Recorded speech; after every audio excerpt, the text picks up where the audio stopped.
this episode, I am covering a little movie called Stir of Echoes.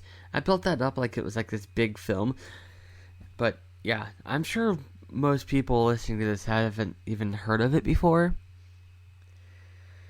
It's a horror film from 1999. And I generally don't like horror films, especially modern horror films. I mean, I do to an extent, but like for the most part, I don't, because they're like they try too hard to be, blood, guts, gore, graphic violence, and that's not scary. That's gross. Or they go with jump scare, jump scare, jump scare. And it's like, yeah, you'll jump and then everyone laughs, but it's like, that's not scary. Like in the moment, like, oh okay, yeah, it was a cat or whatever. This is a really good horror film. It's actually, I was gonna say it's more of a ghost story. It's kind of sad, actually. Like the ending, I'm not going to spoil anything. It's not readily available. I had to check it out from a library app. I thought it was streaming, but it is not. Anyway, Stir of Echo is a 1999 film written and directed by David. Oh, I don't know how to pronounce this. Koepp. I should have really practiced that name. I should practice all the names I can't pronounce before I record.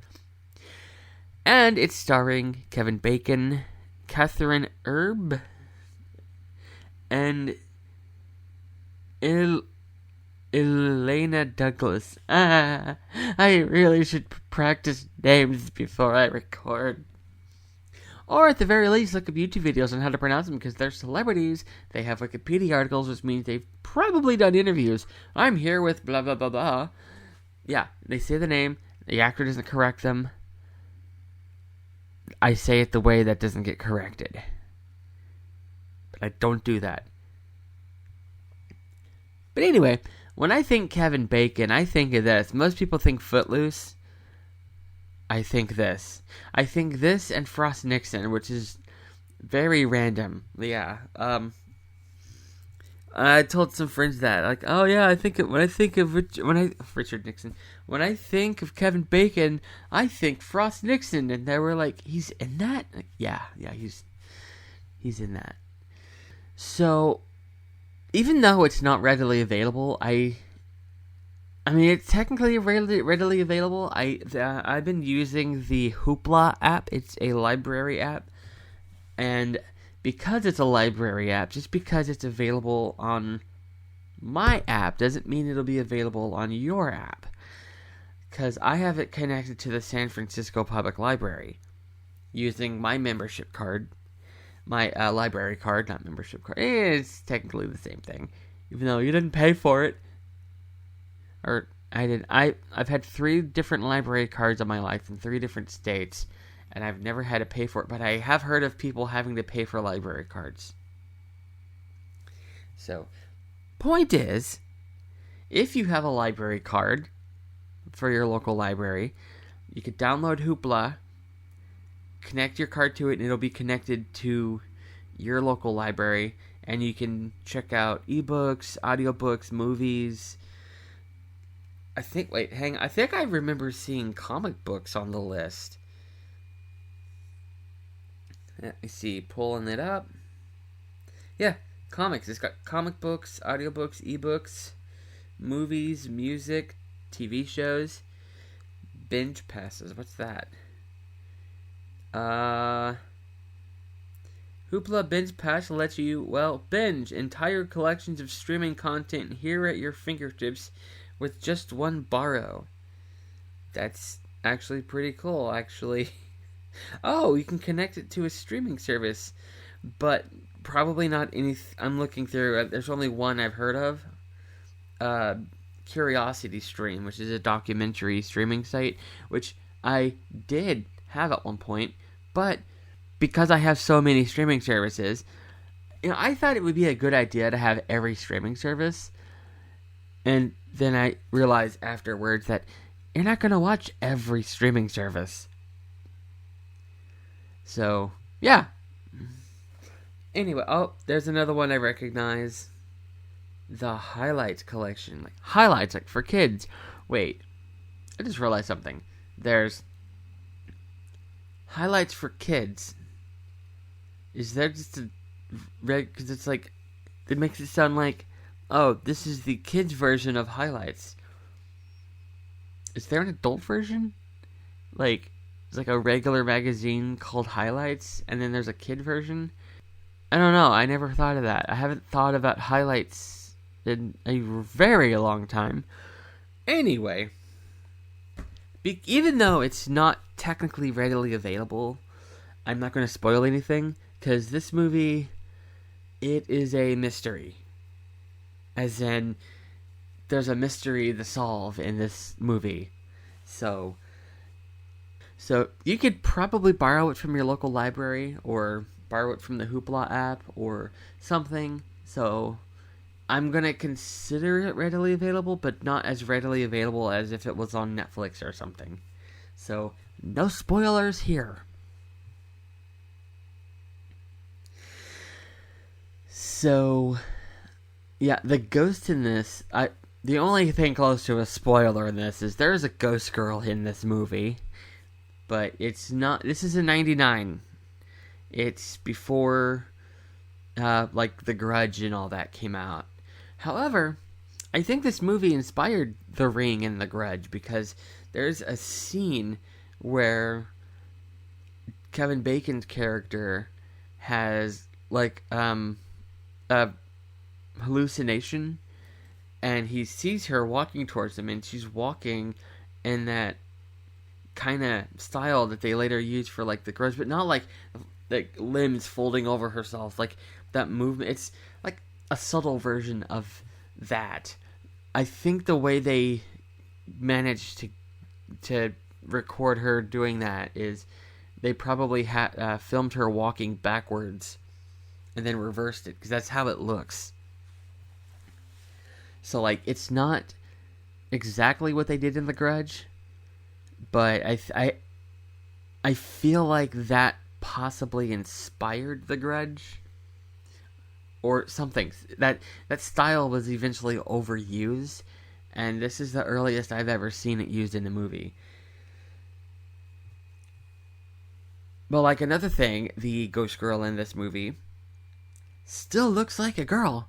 It's not, she's not, like, made to be, like, grotesque and, like, all these things or whatever, like, made to look scary. She's still, when you see her, you can tell she's a ghost. Like, she's not transparent, but she has, like, this frosted look to her, if that makes sense. I mean, if you see it, you know what I mean. So, like, she's clearly a ghost, but she's not transparent or, like, grotesque. And, like, the story in here is really good. Like, it's one of those things where, like, I keep forgetting it's one movie.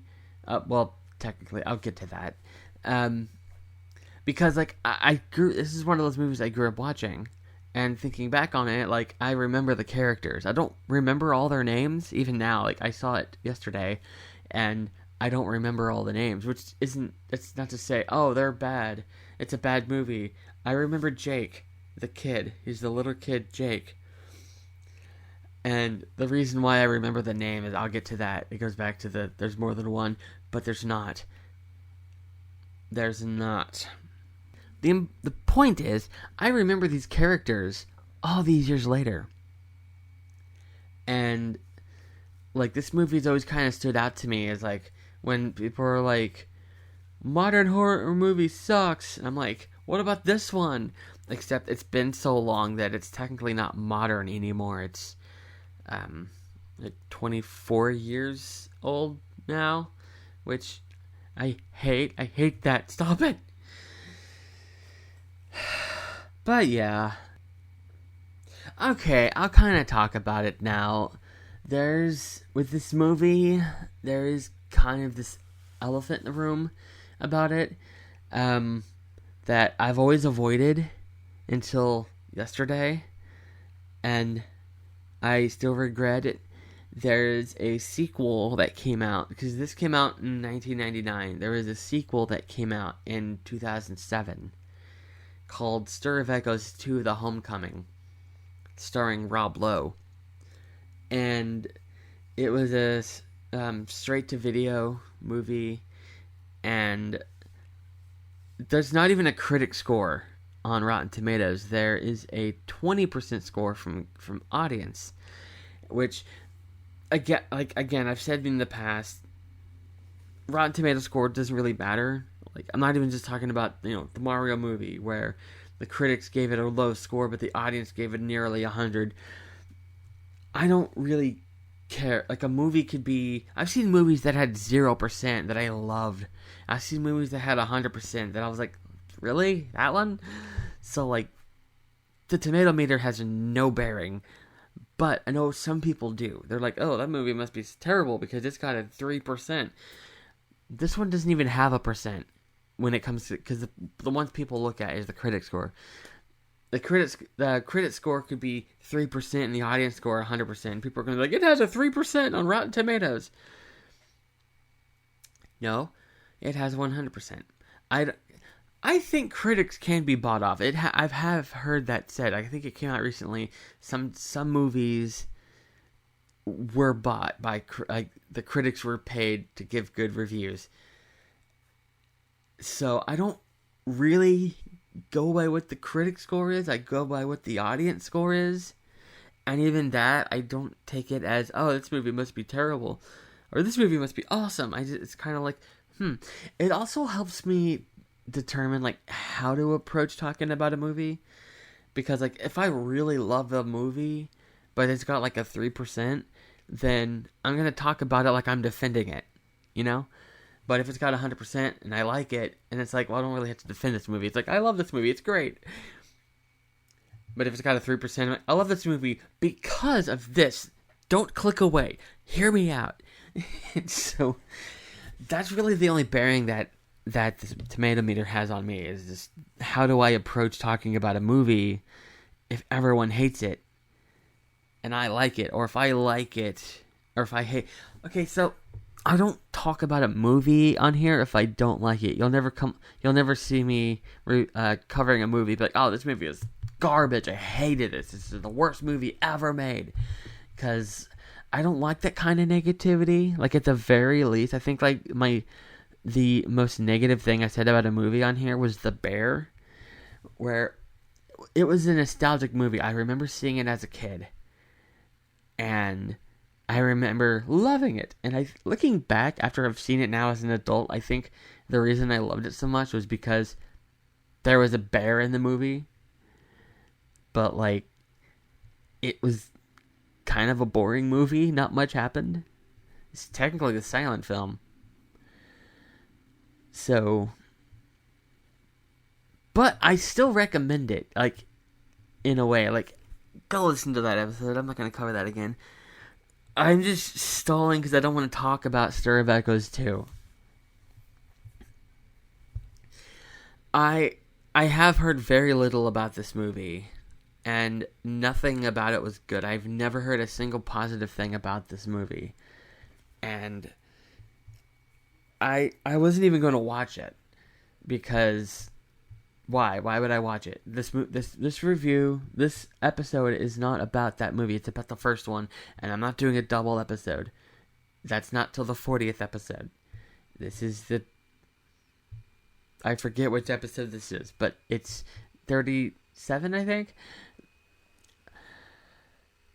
But I will talk about it briefly.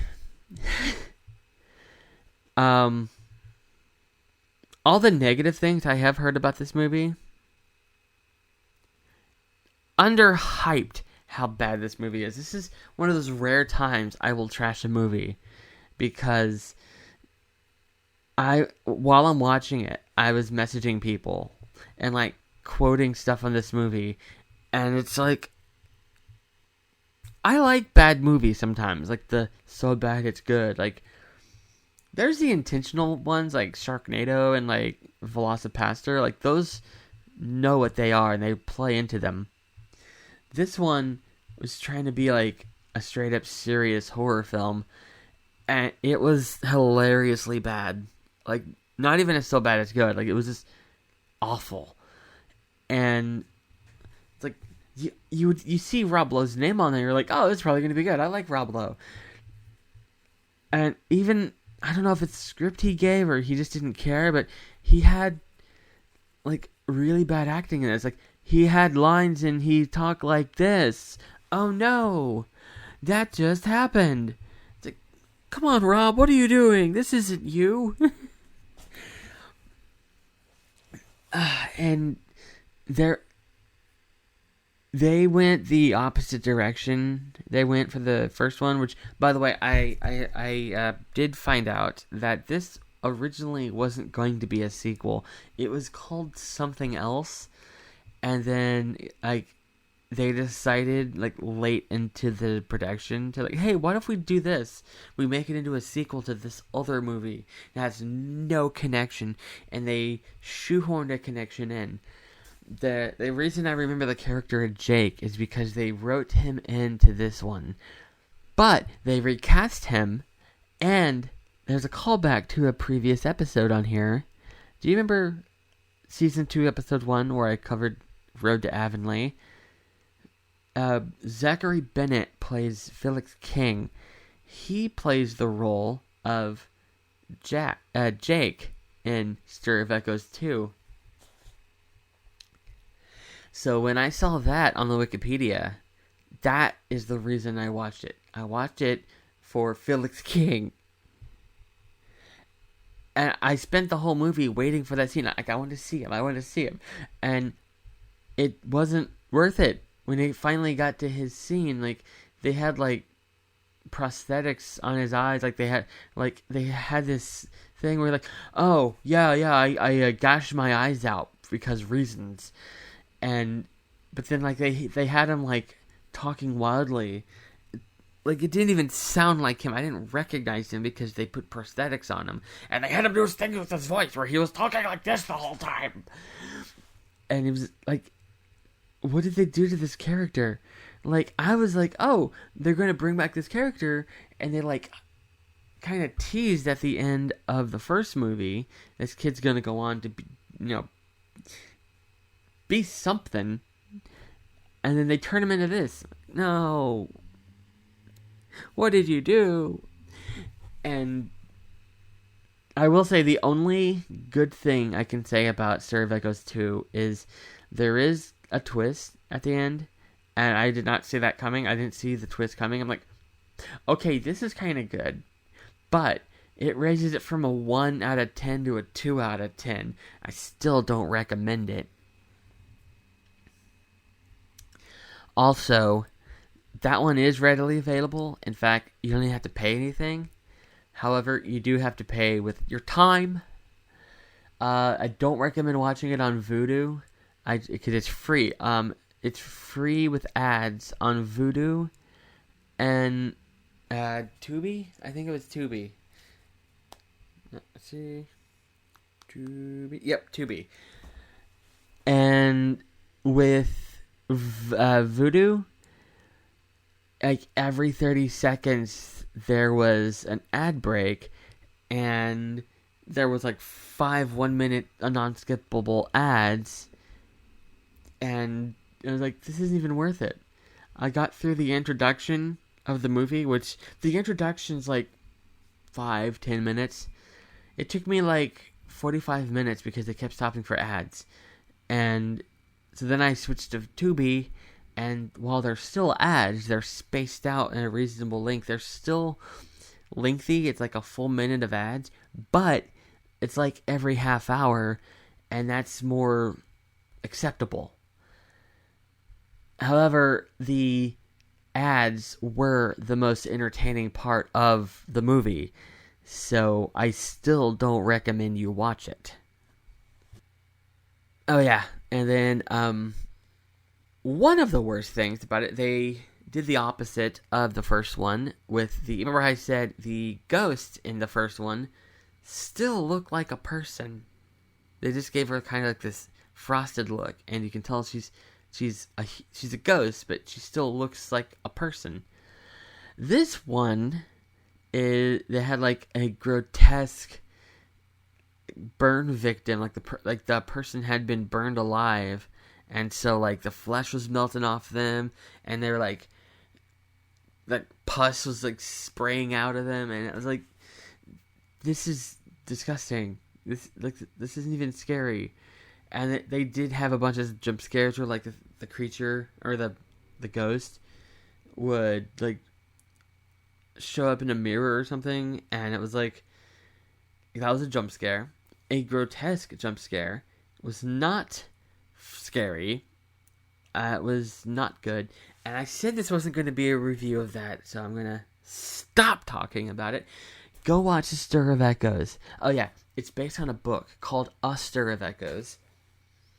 It came out in 1958, which I didn't realize it was that old. I knew it was based on a book because it says in the credits, in the opening credits, like, based on the novels A Stir of Echoes by Richard Matheson. But like, I'm thinking, oh, it's they published the book and then made the movie. No, the book came out in the 50s. I didn't know that until after I listened to the first like few chapters on Hoopla on the audiobook, and I was like, I had to turn it off because I was like, they really made the main character into like a total douchebag, and you would think, oh, they wrote him that way and he'll change by the end, but you can tell by the narration that this is what the author thought was normal. And so yeah, they carried that into the movie, where like Kevin Bacon's character, at least at the beginning, is like a total douchebag. Like the person who I'll tell you the beginning. He gets hypnotized, and that's what opens his mind. She literally says later, like, I opened your mind. I said, like, your mind will be open to everything around you. And that's what starts the story. But, like, he's skeptical at first. And so when he kind of eggs her on, like, oh, come on, Lisa, hypnotize me. He's, like, mocking her, like, being a total douchebag. But then he quickly realizes, hey, this is not fake. So, like, they do carry that over from the book, but like, I couldn't finish the book. I do recommend checking it out, like, literally, because you'll have to use a library app. At least in my case, I did. It is available on Amazon, not Prime Video. There's the Blu-ray available, and I was going to do that too, but I didn't buy it. Again, it all came down to Alvin and the Chipmunks. I gave up so much for Alvin and the Chipmunks. But yeah, I'm gonna end the episode here.